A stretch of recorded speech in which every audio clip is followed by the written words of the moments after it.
So when it was over, he comes up to John somebody.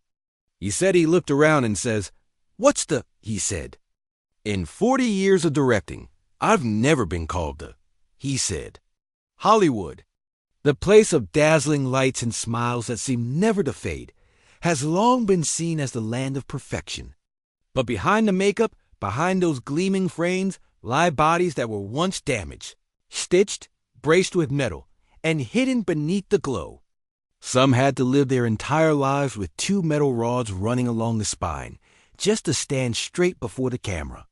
Some relied so heavily on nerve pain relief that they were left with lasting after effects.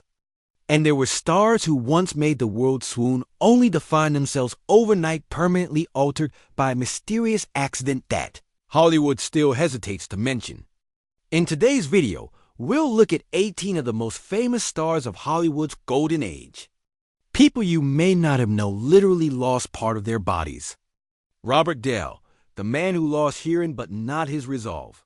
Few know that Robert Duvall, the actor who terrified millions in Apocalypse Now with the line, "I love the smell of napalm in the morning," had in fact lost almost all hearing in his left ear when he was young. The accident occurred in the late 1950s when he was still an unknown stage actor in New York. During a rehearsal, a prop gun discharged just inches from his head. The powerful sound wave completely tore the left eardrum, leaving a permanent impairment. Afterward, Duvall spent nearly a year getting used to imbalance and constant ringing. Doctors at Bellevue Hospital once advised him to quit acting as single-sided hearing loss would disrupt spatial orientation on stage. But Duvall refused to surrender. He trained himself to feel sound through the vibration of the wooden floor, learned to read lips to follow partners, and adjusted his timing to the rhythm of his own heartbeat. "I can't hear clearly anymore, but I can still feel every line," he once shared on CBS Sunday Morning. Astonishingly, audiences never notice. Throughout his career, Duvall delivered dozens of roles with such precise dialogue that few believed he heard with only one ear. Directors from Francis Ford Coppola to Robert Altman affirmed that he has an instinctive sense of timing. He doesn't need ears to listen. Even so, the incident made him more guarded. On set, Duvall often requested a fixed mark so that his right ear would face his scene partner. The story of the man who lost half his hearing yet dominated the screen led many to call him Hollywood's hearing warrior. A body with a limitation but a will that wasn't. And when speaking of stars who turn wounds into symbols, one cannot forget Clark Gable, Sammy Davis Jr., the star who lost an eye in a car accident. Have you ever wondered if someone could rise to become a legend even after facing a catastrophic accident that changes their life forever?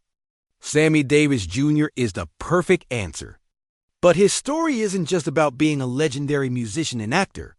It's about a miraculous survival through an incident so shocking that many couldn't believe it. In 1954, Sammy Davis Jr. was at the peak of his career. He was one of the most famous entertainers in Hollywood, loved not just for his talent, but also for his unique style. However, everything changed on one fateful evening. While driving back from a performance in New York, Davis's car lost control and crashed into a truck. The accident caused him to be thrown from the vehicle, and his head struck the road with great force. The price he paid for surviving was steep.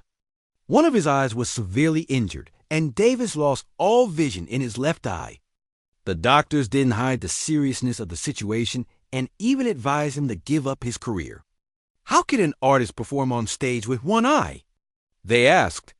But while everyone around him believed that the career of such a legendary figure like Davis was over, he wasn't ready to give up just yet. Some people in the industry even thought he would never return to the stage again. But Sammy Davis Jr. was not one to back down easily. He began learning to sense sound through the vibrations of the stage and used techniques like lip reading to communicate with his fellow performers. Though his left eye could no longer help him see, his passion and determination kept him standing strong, continuing to shine.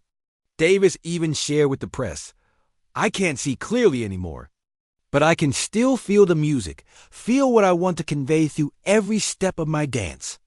However, His career was not just about battling physical challenges. Throughout his life, Sammy Davis Jr. faced numerous shocking scandals that surprised many with the hidden aspects of his life. One of the most publicized incidents was his romantic relationship with Kim Novak, a famous actress at the time.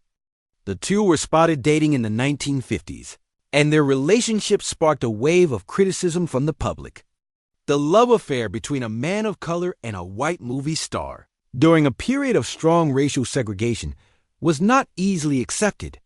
And if you think Sammy Davis Jr. was the only one in Hollywood to face such monumental challenges, you will be mistaken.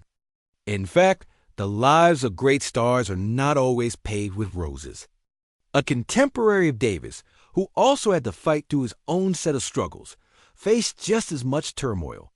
Clark Gable, the million-dollar smile made of metal. One afternoon in May 1933, the gates of the MGM lot suddenly closed. No one knew why Clark Gable, the studio's golden moneymaker, had vanished right in the middle of filming Dancing Lady.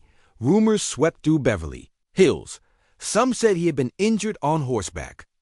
Others claimed he was undergoing secret procedures to look better. The truth was far more chilling. According to medical files leaked from the MGM medical department, Gable suffered severe periodontal disease linked to heavy smoking and strong drink. The infection spread to the jawbone, forcing Dr. Charles L. Pinkennis, the famed dentist, to the stars, to perform a full dental extraction that lasted nearly 6 hours at Sunset Dental Hospital in Beverly Hills. To keep it quiet, every nurse signed the pledge not to reveal the patient's identity. For 2 months after Gable hid at his Laurel Canyon home, he lost more than 10 kg, his face swollen, his speech distorted. The Los Angeles Herald-Examiner wrote in October 1933, "Clark Gable has disappeared from Hollywood. Something is wrong behind the smile that once enchanted millions of women." In reality, he was relearning to pronounce every syllable with a platinum dental prosthesis custom-made by MGM at a cost of $25,000, equivalent to more than $500,000 today.